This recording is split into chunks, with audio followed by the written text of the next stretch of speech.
तो भाई लोग ऑलरेडी मुझे और तुम्हें पता ही है कि मार्वल की सोने देने वाली मुर्गी मतलब एवेंजर अब नहीं रही, अब वो हलाल हो चुकी है। तो मार्वल को भाई कुछ तो चाहिए। तो एवेंजर 2.0 आने वाला है और जिसकी झलक मार्वल वालों ने हमें दिखा ही दी है उनकी नई ट्रेलर में, और वो भाई है थंडरबोल्ट्स। और टू बी ऑनेस्ट मार्वल वाले अच्छा ही कह रहे हैं कि अपने जो पुराने अंडररेटेड जो कैरेक्टर है उनको भी अब शो कर रहे हैं, क्योंकि अब टाइम आ गया भाई कि मार्वल में बहुत सारे कैरेक्टर है, बहुत सारे अच्छी अच्छी कैरेक्टर है जिनको अब वो ट्राई कर रहे हैं मार्वल यूनिवर्स में शो करने का।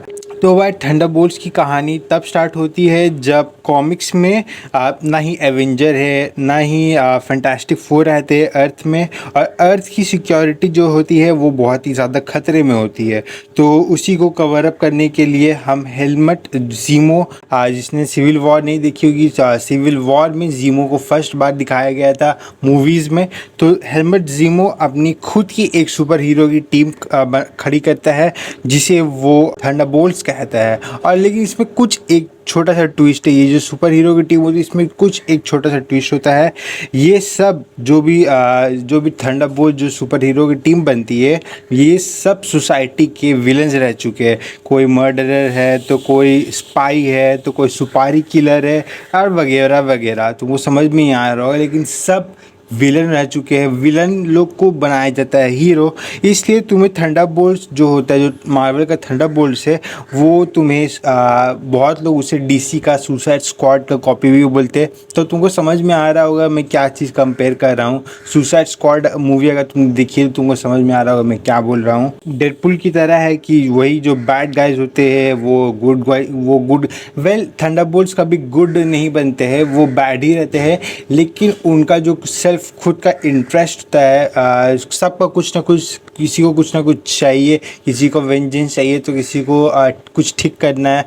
सबको अपना अपना इंटरेस्ट की वजह से सब लोग थंडरबोल्ट्स में आते हैं ज़ीमो की अंडर में। अगर मैं ट्रेलर की बात करूं तो मुझे पता है कि थंडरबोल्ट्स, अगर जिसको नहीं पता है कि क्या क्या है तो मैं यहाँ पर बता दूंगा कि थंडरबोल्ट्स में कौन कौन कैरेक्टर आते हैं और वो सब कैरेक्टर्स की पावर क्या है। देखो ट्रेलर में अभी ज़ीमो को दिखाया तो नहीं है, सो आई डोंट नो कि कैसे उनको दिखाएंगे थंडरबोल्ट्स को। थंडरबोल्ट्स का जो जॉइनिंग होगा, जो मिलना होगा, वो कैसे दिखाएंगे वो तो मुझे भी नहीं पता है, क्योंकि मुझे तो ज़ीमो का चेहरा बिल्कुल ट्रेलर में दिखा ही नहीं है। तो मैं आगे बढ़ता हूँ और ज़ीमो को अभी हटा के रखता हूँ और मैं स्टार्ट करता हूँ। ट्रेलर में थंडरबोल्ट की लीड में जो थी वो थी येलेना बेलोवा। तो येलेना बेलोवा, इसे मैंने ब्लैक विडो मूवी में देखा था। और भाई basically she is very badass and she is very similar to black widow, पूरा ब्लैक विडो के जैसा है, लेकिन इसे वाइट विडो भी कहते हैं। इसके पास पावर अगर मैं बात करूँ तो वही जैसे ब्लैक विडो का पास है सुपर इंटेलिजेंस हो गया, स्पाई नेचर हो गया, फाइटिंग हो गया, और वही स्टिक पावर है, इलेक्ट्रिक ब्रेसलेट रहती है इसके पास, और ज़्यादा कुछ नहीं है, बस इतना ही रहेगा। And to be honest comic में अगर देखो तो कॉमिक में आगे जाके ये मतलब बिल्कुल बिल्कुल मतलब क्या ही बोली, बहुत ज़्यादा पावरफुल हो सकती है। लेकिन मुझे नहीं लगता है कि मूवी में इतना ज़्यादा कुछ दिखाया जाएगा, वो भी सिर्फ एक इंट्रोडक्शन मूवी में थंडरबोल्ट्स के लिए। तो आई थिंक इतना ही, बस नॉर्मल सर्फर पे इतना ही पावर ठीक रहेगा।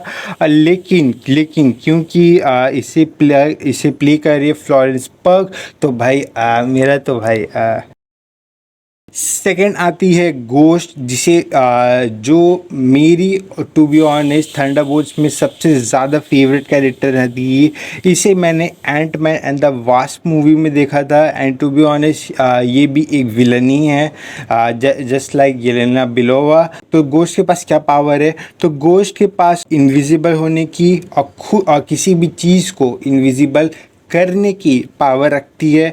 और टू बी ऑनेस्ट इनविजिबल के साथ रहते रहते कोई इसे टच भी नहीं कर सकता, मतलब नॉन टचेबल भी ये हो सकती है। तो मतलब पूरा तरीके से ये गायब हो सकती है। घोस्ट के पास ये पावर है। प्लस घोस्ट जो है वो खुद एक इन्वेंटर भी रह चुकी है और ये खुद एक बहुत ही ज़्यादा अच्छा हैकर भी है। तो भाई यही है घोस्ट की पावर। And to be honest ghost one of my favourite character रह चुकी है, क्योंकि मुझे बस पसंद है यार, पता नहीं क्यों। मुझे घोस्ट का कॉस्ट्यूम, घोस्ट का नेचर बहुत ज़्यादा पसंद है। और हाँ भाई, इसे प्ले कर रही है हैना जॉन कैमन। तो थर्ड आता है यूएस एजेंट। इनिशियली जो कैप्टन अमेरिका हम लोग देख रहे हैं, या कैप्टन अमेरिका को रिक्रूट करने से पहले इसे रिक्रूट किया गया था। ये बनेगा कैप्टन अमेरिका यूएस एजेंट। लेकिन या इसे सेलेक्ट जब किया जाता है तभी ये इसका दिमाग थोड़ा सा तो सटका हुआ रहता ही है, और इसी की वजह से ये किसी का मर्डर कर देता है। जिसकी वजह और सबके सामने किसी का मर्डर कर देता है। और तब बताया जाता है कि ये अगर बन गया कैप्टन अमेरिका रियल वाला, तो भाई ये तो मतलब बिल्कुल ही पागल है। तो फिर इसे इसीलिए हटा दिया जाता है हीरो की उपाधि से।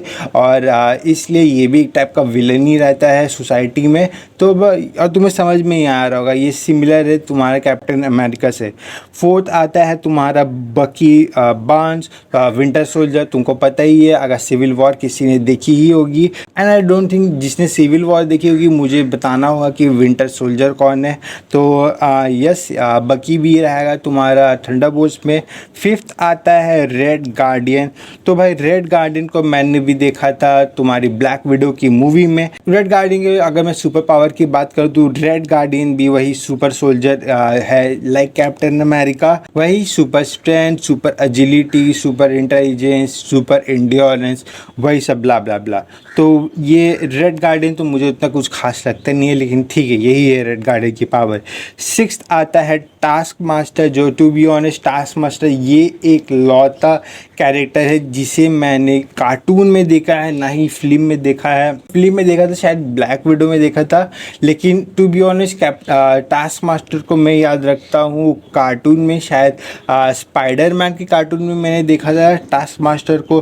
तो to be honest task master के पास फोटोग्राफिक मेमोरी है। फोटोग्राफिक मेमोरी के मतलब अगर इससे कोई भी फाइट करे तो भाई वो फाइट का ये इतना अच्छा मतलब मूव्स याद रख सकता है। जितना भी कॉम्प्लेक्स टाइप का फाइट हो ये उसको याद करके रेप्लिकेट कर सकता है। तो मतलब तुम जैसे लड़ रहे हो ये भी सेम टू सेम वैसा ही लड़ेगा, या तो तुमसे स्ट्रॉन्ग को अगर ओपोनेंट जिसने लड़ा था वो उसका फाइटिंग स्टाइल यूज़ करेगा। तो टास्क मास्टर का यही पावर है।